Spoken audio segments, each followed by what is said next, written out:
Hi, I'm Mike Gerber, host of Building Progress. We're here at the International Builders Show and the Job Site Safety Zone to talk to students and industry professionals about issues that they're facing in today's construction world.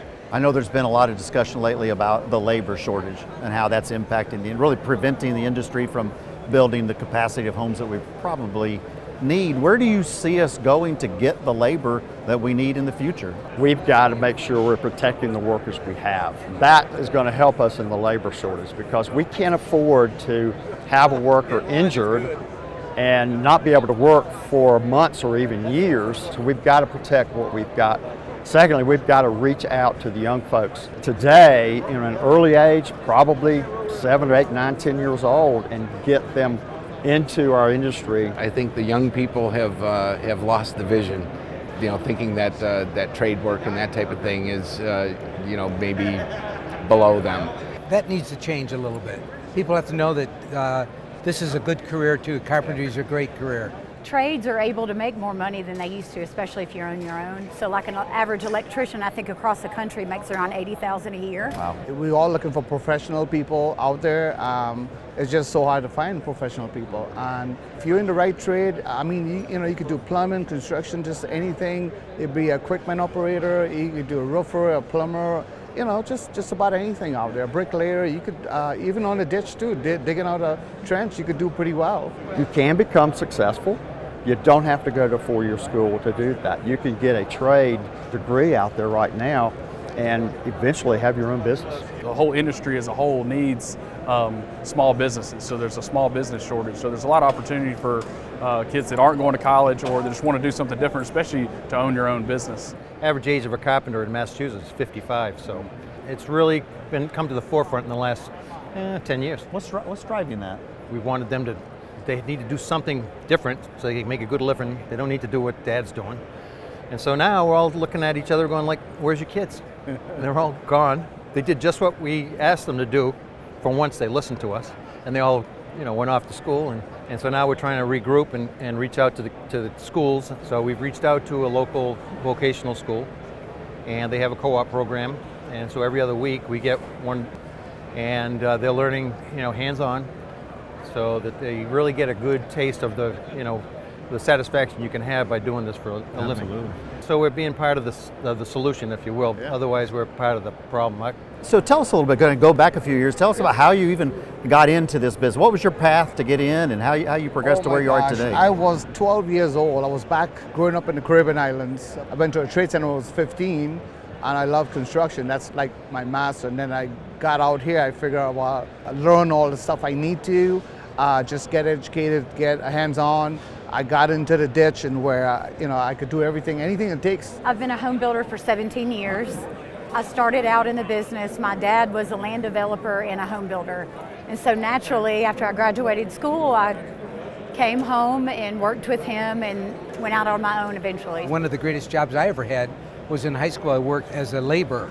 So I worked as a brick laborer, a carpentry laborer. I did a lot of different things. Hands-on.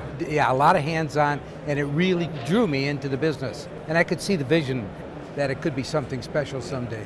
I got into it kind of by accident. I was helping a buddy of mine one day when I did a year of college, and I helped him, and I never turned back because I found that this was nice. I like being outdoors.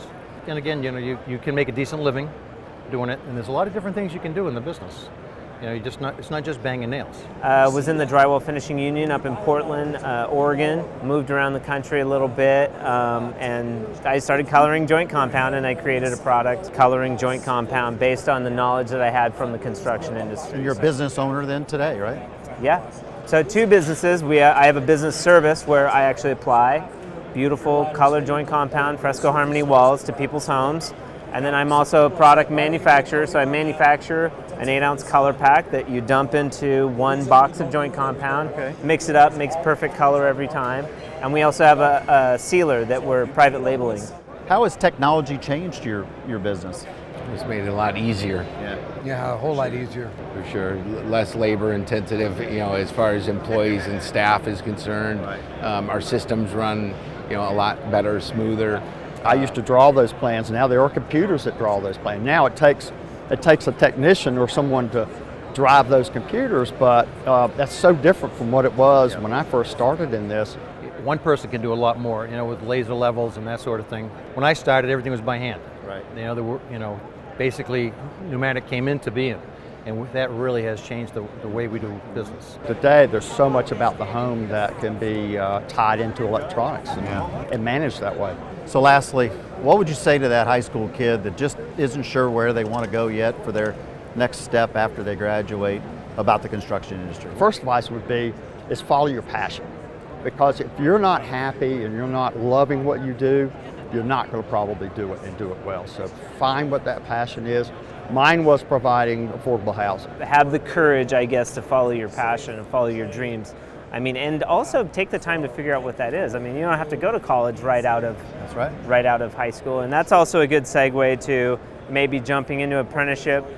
Somebody that's a contractor in your hometown, go work with them. Go approach a home builder and ask if you can spend a little time with them. I have women that reach out to me that want to come shadow me, and some of the women have left and said this is not for me, and some of them have said yes. As a kid, being into this trade, I learned a lot.